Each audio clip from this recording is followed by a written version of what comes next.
Tessa. We were here in the morning on Saturday doing a class on posting.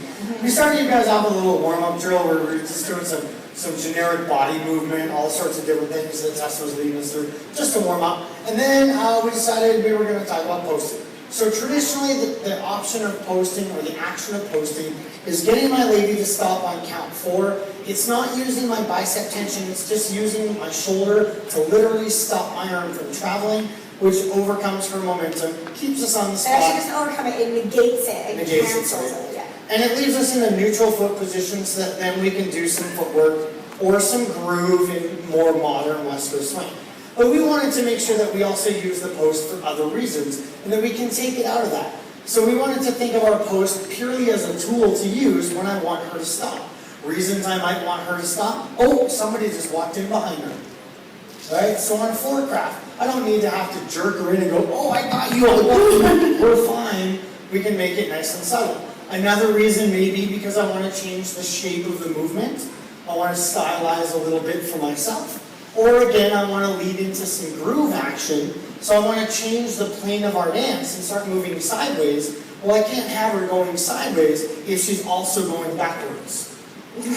Right? It's not going to work, so I need to stop that traffic. So that little piece that Myles just showed was from the guy's version right here, was posting her on 4, isolating the connection, making sure that you leave it alone, like you could mess around with her, or mess around on her and she wouldn't know if her eyes were closed. So protect the connection at all costs while you step across and replace on 6 to get into the left side pass. Now we did notice a couple things, guys.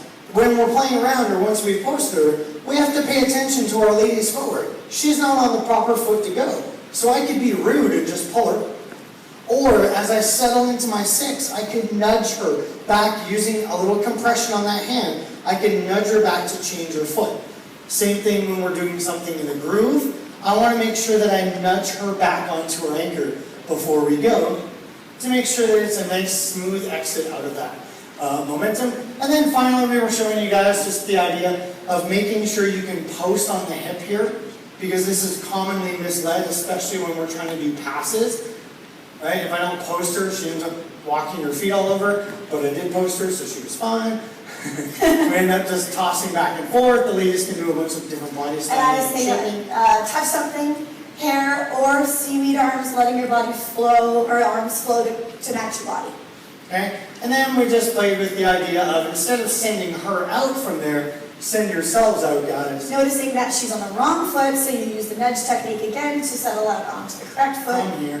Fine, and nudge. And if he forgets that, ladies, don't forget you always have your fudge step, but the secret was to collect left foot under you so that you don't use up too much of your leash in the field at the end of your rope. Right.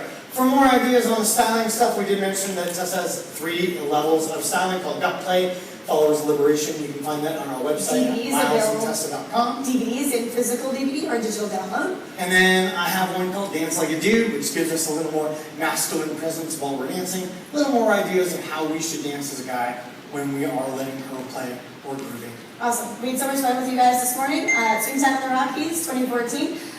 Look forward to seeing you on the dance floor. Thank you. See you guys.